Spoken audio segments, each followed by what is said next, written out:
শুরু করছি খবরের আয়নায়। আকাশবাণীর সংবাদ বিভাগের এই সাপ্তাহিক অনুষ্ঠান আপনাদের সামনে উপস্থাপন করবে এমন অনেক কিছু যেগুলি দৈনন্দিন খবরের ভিড়ের মধ্যেও বিশেষ উল্লেখের দাবি রাখে। ব্যতিক্রমী অনেক ঘটনা সময়াভাবে উপযুক্ত মাত্রায় পরিবেশন করা সম্ভব হয় না। আবার বেশ কিছু ঘটনাও নানান কারণে সবার চোখ এড়িয়ে যায়। এমন নানান রঙের মালায় গাঁথা এক অনুপম উপহারই হল খবরের আয়নায়। আজকের আয়নায় রয়েছে সেরা ডাকঘর ও ডাককর্মীদের জন্য পুরস্কার ঘোষণা রাজ্যপাল সিভি আনন্দ বোসের, আর্কাইভিং, কিউরেশন আর রেস্টোরেশন আরকিউরিয়ার সূচনা Satyajit Ray film and television ইনস্টিটিউটে, মানসিক ভারসাম্যহীন নাগাল্যান্ডের বাসিন্দাকে বাড়ি ফেরালো হ্যাম রেডিও, ঘুম সম্পর্কে সচেতন করতে উদযাপিত হল বিশ্ব নিদ্রা দিবস। সেরা ডাকঘর ও সেরা ডাককর্মীদের জন্য বিশেষ পুরস্কার চালু করবেন রাজ্যপাল সিভি আনন্দ বোস। কলকাতা জিপিওর ২৫০ বছর পূর্তি উপলক্ষে এক অনুষ্ঠানে তিনি বলেন, তার মা ছিলেন একজন ডাককর্মী, তাই মায়ের স্মৃতিতে পদ্মা নামে এই বিশেষ পুরস্কার তিনি চালু করতে চান। রাজ্যপাল জানান, পশ্চিমবঙ্গ রিজিয়নের সেরা ডাকঘরকে ১ লক্ষ টাকা এবং সার্টিফিকেট দেওয়া হবে। পাশাপাশি ১০ জন সেরা ডাককর্মীকে ১০ লক্ষ টাকা করে পুরস্কার দেওয়া হবে। Now a humble request to the Secretary and also the Chief Postmaster General. You know, Mr. Warren Hastings started this, as you all said. But before that, the post office was functioning from the compound of the Raj Bhavan. So we have a claim over you. So I am going to decide something as a dutiful son of a loving mother. I am going to have a special postal museum within the Raj Bhavan to commemorate the humble connection of my mother with the great event. I would also suggest one thing. I would like to institute 10 awards, Padma Awards. My mother's name was Padmavati, that's why Padma, not Padma Shri. The first best post office in this region will be given an award of excellence of 1 lakh rupees, certificate and a plaque. You can decide which is that. Then 10 awards, Governor's Excellence Awards in the Padma Award series. Each award having 10 lakh rupees, a citation and a plaque to honor the postal workers, the ED package, the postman, the postmaster, all those who have made the post office what it is today. This is what all humble offering which I can make at this time.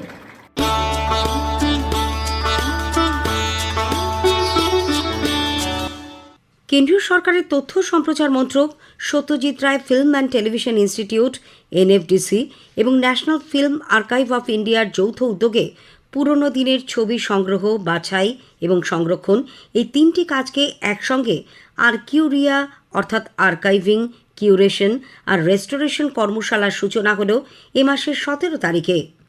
সেই সঙ্গে festival of restored films এই পর্যায়ে 7 দিনব্যাপী চলচ্চিত্র উৎসবেরও উদ্বোধন হয় ওই দিনই।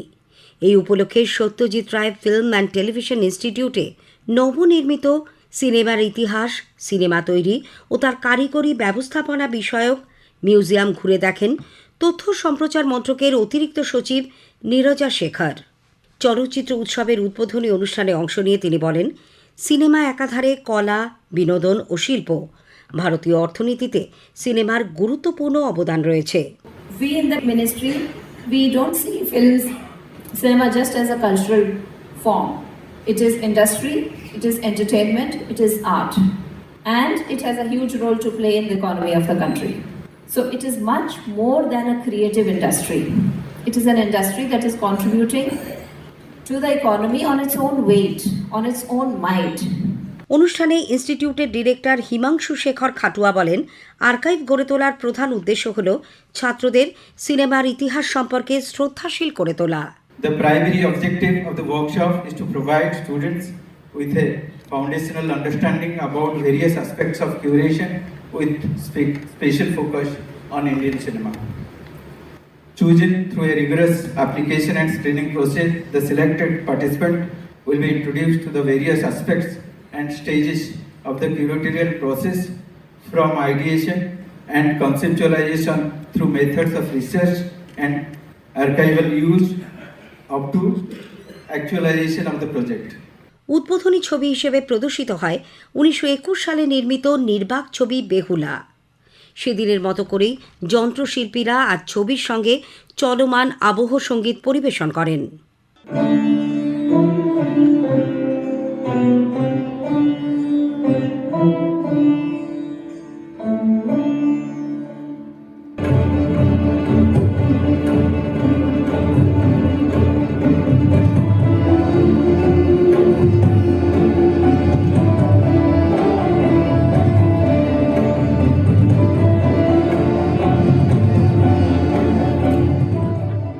আপনারা দেখলেন যে এই বর্ণননের যেই পারফরমেন্সটা হলো, এই সাইলেন্ট ছবি বেহুলাটার সাথে কীরকমভাবে বর্ণনন্য পারফর্ম করলো।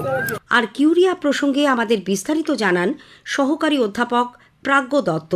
এই যে এই পুরো বিষয়টা, এটা কিন্তু আমাদেরকে কোথাও এই transported us back in time, যখন সত্যিই ছবির সাথে অরিজিনালি মিউজিশিয়ানরা বসে বাজাতো এবং আমরা ছবিটা দেখতাম, সেরকম একটা বিষয়। তো কোথাও গিয়ে আর্কিউরিয়ার মেন যে ভিশনটা, সেই ভিশনটা হলো যে আমাদের এই পুরো যে cinema as an immersive experience, সেটা আরও ভালোভাবে মানুষজনদের কাছে পৌঁছনো এবং পুরনো যেই ছবিগুলো, পুরনো যেই তথ্যগুলো, সেইগুলোকে প্রিজার্ভ করা এবং সেটার জন্য নতুন একটা জেনারেশন তৈরি করা যারা শিখে এই আর্কাইভাল কিউরেশন এবং রেস্টোরেশনে যোগ দিতে পারবে।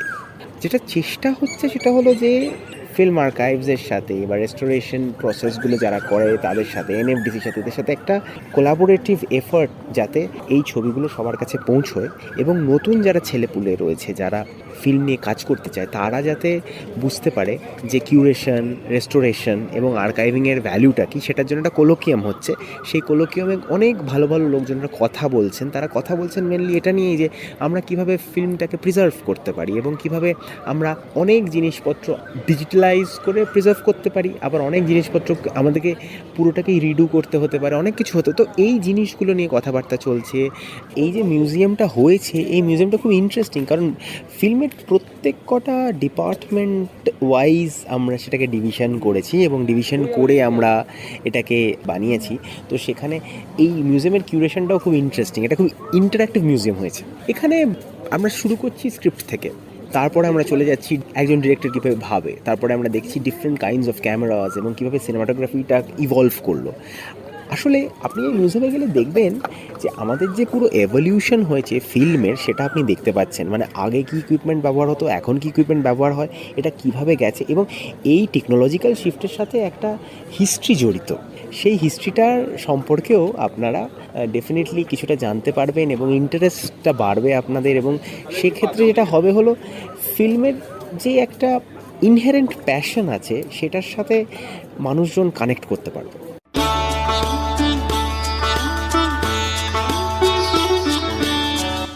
এক বছর নিখোঁজ থাকার পর মানসিক ভারসাম্যহীন নাগাল্যান্ডের এক গৃহবধূকে পরিবারের কাছে ফিরিয়ে দিলেন হ্যাম রেডিওর কর্মীরা।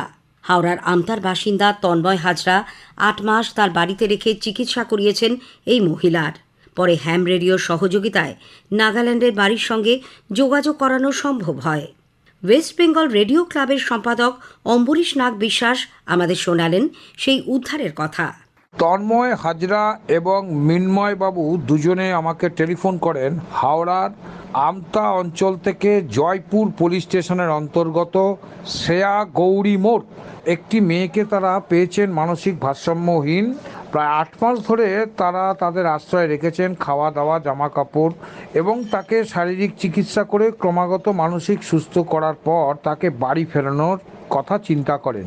নাগা ভাষায় মেয়েটি কথা বলছিল, সবসময় তার কথা বুঝে ওঠাও যাচ্ছিল না। নাগা ভাষায় কথা বলা ওই মেয়েটির সাথে আমরা কথা বলি, বলে কিছু ক্লু নিয়ে নাগাল্যান্ডের ডিমাপুরে তার বাড়ি খুঁজে পাই। বাড়ি খুঁজের পর জানতে পারি মানসিক ভারসাম্যহীনতার কারণে সে একটি ছোট বাচ্চাকে রেখে বাড়ি থেকে বেরিয়ে যায়। তার 2টো বিয়ে, আগের স্বামী কোথায় গেছে বলা যাচ্ছে না। যাকে তিনি বিয়ে করেছিলেন তারও 2টো বিয়ে। এমত অবস্থায় তার স্বামী ওইখানকার পুলিশ অ্যাডমিনিস্ট্রেশন এবং নগরপালিকা সবার সাথে কথা বলার পর তার স্বামী কিছুতেই রাজি হচ্ছিলেন না তার বউকে ফিরিয়ে নিতে। এরপর টেলিফোনের মাধ্যমে তাকে অনুনয় বিনয় এবং ক্ষমাসূচক কথাবার্তা আমরাই বলি। কথা বলে মেয়েটিকে মানসিক ভারসাম্যহীন, এটা একটা রোগ, এই রোগের কারণেই তার বাচ্চাকে সে ফেলে চলে এসছে। ওকে ফিরিয়ে নেওয়ার আবেদন করি। उसका वो आपको पास भेजेगा तो आप उसको रखिए ना, थोड़ा क्या करेगा बेचारी जी बच्चा भी आपका छोटा है, उसका तो मेंटल प्रॉब्लम है, इसीलिए भाग गया। जी अच्छा। क्या आप लेगा क्या उनको? वो भी बोलता है कि हम गलती किया। वो पहले नहीं था तो ऐसा तो आजकल बोल नहीं सकता, वो तो गया हुआ अभी 1 साल जैसा हो गया है। तो आप उसको लेके जाइए ना, तो उसको थोड़ा क्षमा करिए। क्या करेगा, आप लेके जाइएगा कि कैसे रखेगा ना, अभी फिर उसको लाएगा फिर वो भागेगा तो फायदा नहीं नहीं है भागेगा? ना। नहीं भागेगा, अभी ठीक हो गया। हम लोग आपको पास पहुंचाने का बंदोबस्त कर देगा तो आप रख लेगा ना। ठीक है भेज दीजिए। এবার তিনি রাজি হয়েছেন। এখন মেয়েটিকে শেল্টার ফর আরবান হোমলেস বেলেঘাটায় রাখা হবে। সেখান থেকে ওই নাগাল্যান্ডের প্রশাসনের সাথে কথা বলে নেওয়া হবে। প্রসঙ্গত মেয়েটির বাপের বাড়ি আসামের গুয়াহাটিতে। সেখানে খোঁজ নিয়ে জানা যায় তার বাবা মা দুজনেই মারা গেছেন। তার মামি মাসিরা তাকে নিতে অস্বীকার করছেন। তাই তার বরের কাছেই আমরা অনুনয় বিনয় করে তাকে ফিরিয়ে দেওয়ার এই প্রক্রিয়া করছি।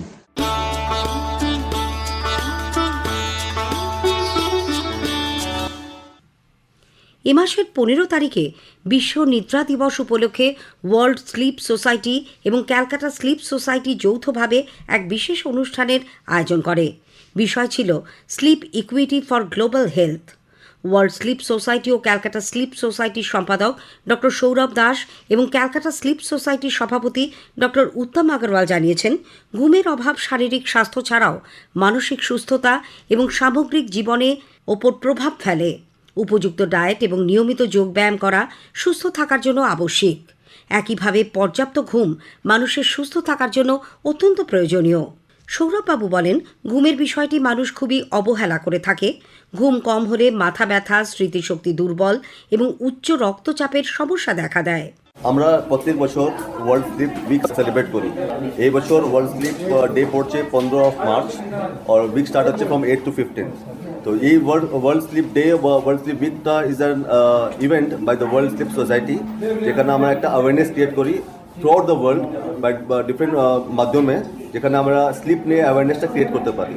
তো অনেক মানুষ স্লিপটাকে টেক ইট ফর গ্রান্টেড নিয়ে দেয়, সেটাকে মানে স্লিপটা কীভাবে আমরা ভালো রাখি, স্লিপটাকে আমরা কীভাবে ইম্পর্টেন্স দিই, সেইগুলো জানার জন্য আমরা এই ডেটা সেলিব্রেট করি।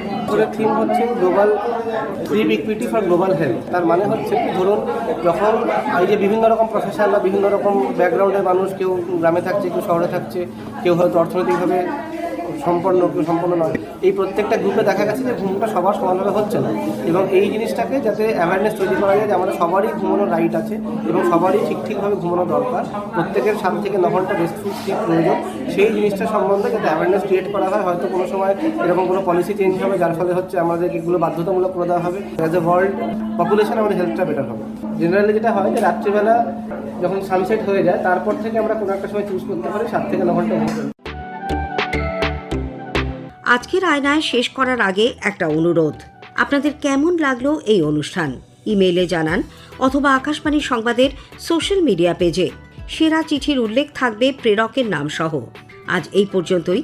আবার আগামী সপ্তাহে ঠিক এই সময় আকাশবাণীর সংবাদ বিভাগ প্রযোজিত খবরের আয়নায় নিয়ে আসব আপনাদের সামনে। ভাষ্য পাঠে ধৃতি সেন শর্মা, সংকলন ও প্রস্তুতি অভিজিৎ চক্রবর্তী।